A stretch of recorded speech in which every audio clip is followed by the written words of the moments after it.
what would you expect from as a person who is involved inside, or was long time involved inside, both ways you refer to? What would you expect from NGOs and also the big NGOs internationally? How do you think? What support would you like to have when you are working inside? That's a tough question. What support would we need from outside? Yeah, because we talked about like we need to broaden. Yeah. I have to say that I think there is an expectation from governments that it's NGOs' task to do the awareness. They always say that back home. Yeah, unashamedly. They said that we are relying on NGOs to reach out to the common people and raise their awareness, etc. So that has always been the task of like my government in the Philippines, for example. They've been very explicit about that.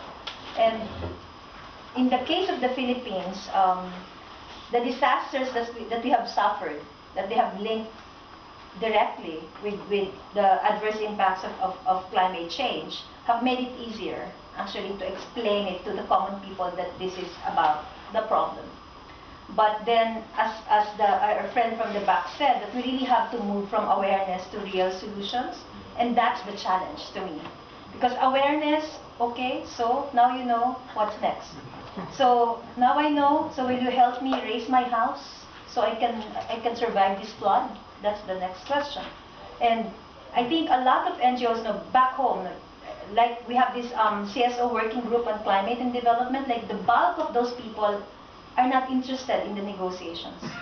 Bulk of those NGOs are working with grassroots organizations, working with communities to achieve real solutions and concrete solutions that would address the adverse impacts of climate change. And that's where that's where we need support, not just from within the movement, but from outside as well. Like when you talk of human settlements, for example, even the issue of resettling communities by the coast, because like in the case of the Philippines, like about 20% of Greater Metro Manila will be submerged in water if there's a 1 degree increase in temperature. That's according to the government itself. Now, NGOs cannot do that. Resettling is one issue that we will really have to work hand in hand with government.